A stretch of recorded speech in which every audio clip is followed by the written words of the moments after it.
What's a huge red flag when meeting new people?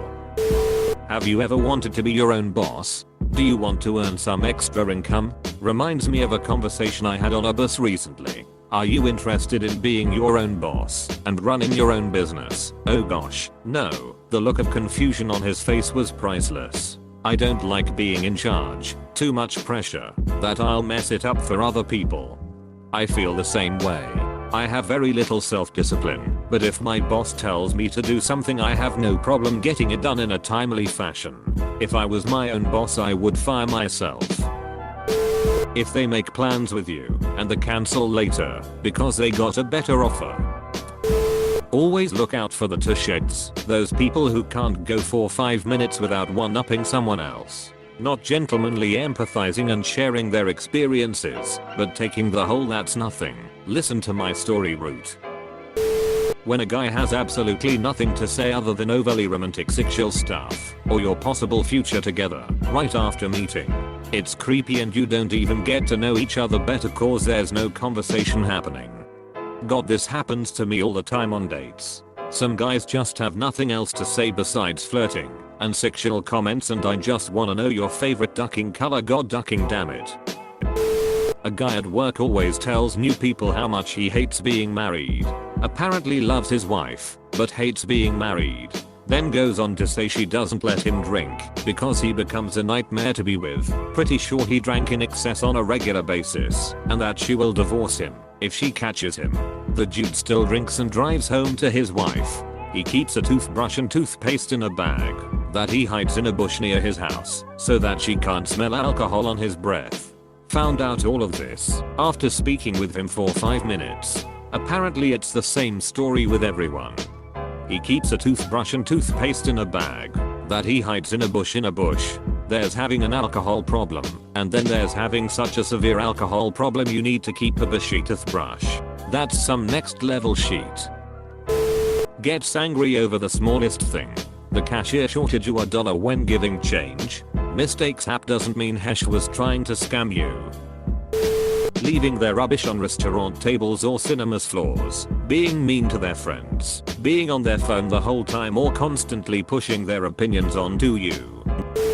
I met a guy in the US earlier this year, and, after hello, he literally said, "I'm a venture capitalist and I just made $10 million from a company that Google bought out." He then started banging on about Google basically giving them money to go away. To be honest, I sympathized with Google. Caveat, it might have been Facebook or Microsoft. I stopped listening pretty quickly. More specific to dating, but if someone always plays the victim in their other relationships, e.g. calling all their exes crazy. If they describe 1 to 2 people, okay, maybe they had bad taste or got unlucky. If everyone they dated was crazy, then they should probably look in the mirror. On a related note, I always watch out for people who introduce others badly. If the first thing you say about people is "OMG, this person looks funny," or "they're a beach," I'm going to wonder how they'll think and talk about me to others. Do this. I've had some poor taste in partners in the past, like severely abusive. And they were exactly like this. All their exes were crazy, insane, horrible beaches. Nothing good to say about any of them. Finally learned the hard way they were exactly that. When they engage more about themselves than contribute to the conversation. I've met a few people who would talk all the problems they've had and would hardly ask any questions back. I've always felt so uncomfortable in these scenarios and usually don't pursue in a relationship with these types of people. Edit. Some people made very good points about individuals with ADHD. I should be more clear on my point by saying that some people are also very dismissive and sometimes refuse to hear what you have to say by cutting you off. I don't expect an interview from the other person, but it would be nice to have mutual interest in each other. They keep interrupting or continue to use a shortened version of my name after specifically telling them not to. They are proud, calling themselves jerks, two-faced and other very questionable qualities. I was 21 when I started dating my ex-husband. He proudly called himself an asshole all the time, but he was always sweet with me, so I never believed it. Turns out he really was an asshole, and I realized that if someone defines themselves negatively, you should probably believe them. People who talk like this basically subscribe to the "if I admit That I suck, then you can't get mad at me school of thought. I once met a girl who told me she'd stabbed her ex-partner and didn't believe in human rights, all within about 5 minutes. They immediately talk shit about a stranger. They volley their work jargon to you as a power move. I'm gonna take this a step further and say that any kind of power move in a casual social situation is a red flag.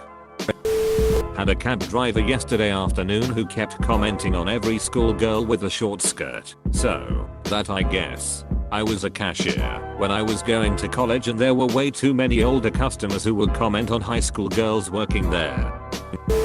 If they start talking about their MLM, multi-level marketing, scheme, they see you as a prospect, not a friend. If you meet them and they're ranting and raving about their beach of a girlfriend, their backstabbing friends, and how the whole world is doing them dirty, sure, they might be having a bad day and are venting, but in my experience, people who openly and eagerly vent that stuff to strangers in public are usually much more at fault than they care to let on, and cause a lot of drama.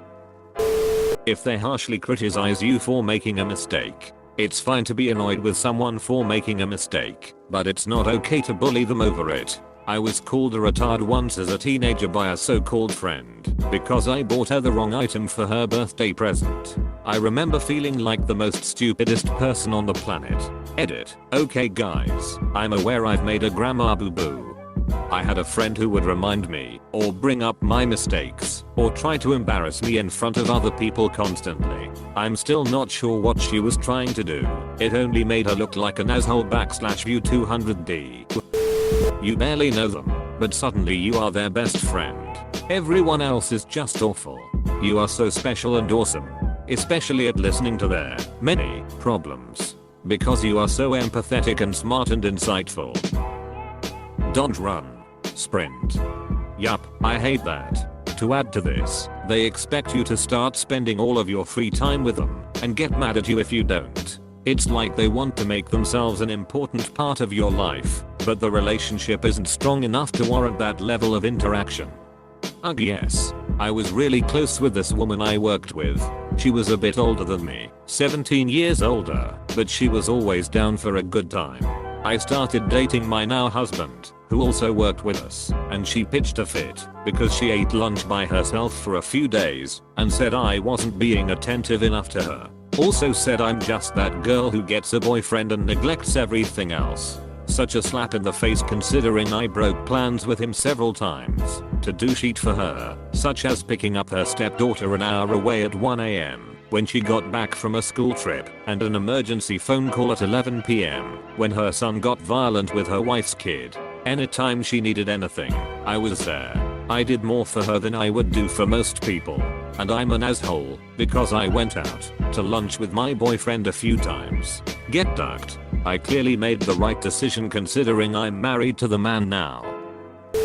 My ex told me early on in the relationship that she had an incest fantasy. That should been the first red flag, but I didn't take it seriously at first and thought she was joking until I caught her cheating on me with her blood-related cousin. 1. When small talk becomes that person following you around. I had a more recent experience with this, but ignored the warnings mostly because of 2.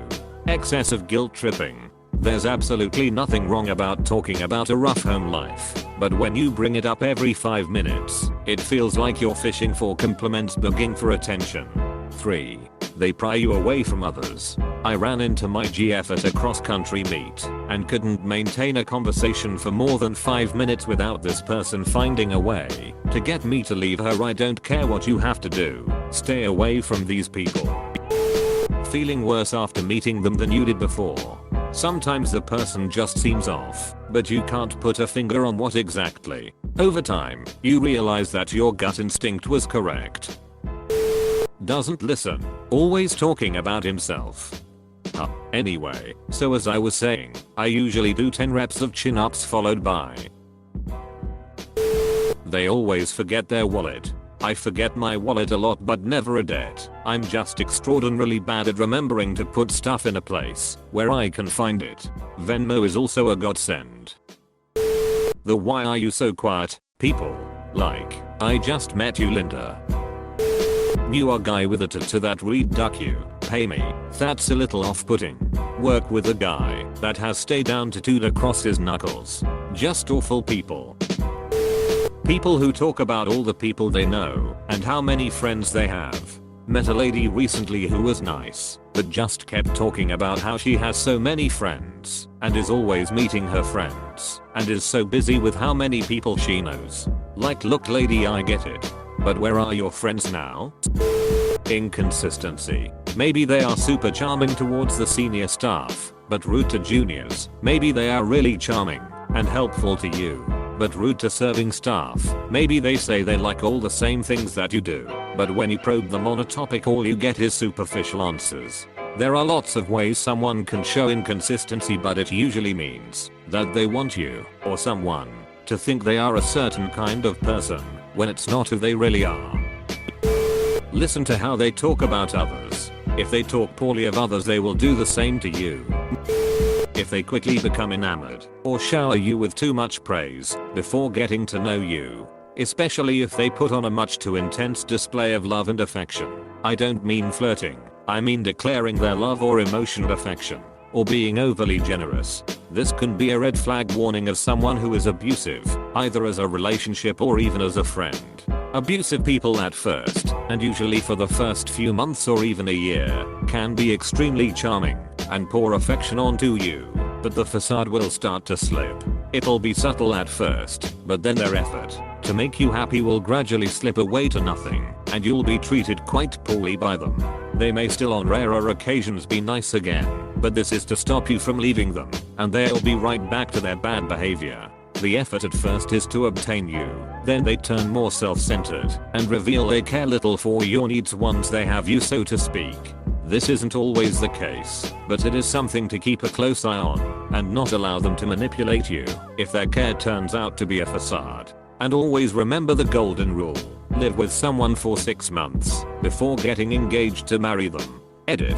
Thank you for the medals and for all the karma. I'm heartbroken to see how many of you have experienced this kind of emotional abuse, and I too learned the hard way. I hope others can learn from this and avoid the pain we experienced. Sending everyone who connects with this message some invisible hugs and platonic love. You never deserve to be treated that way. You are worthy of genuine love and care.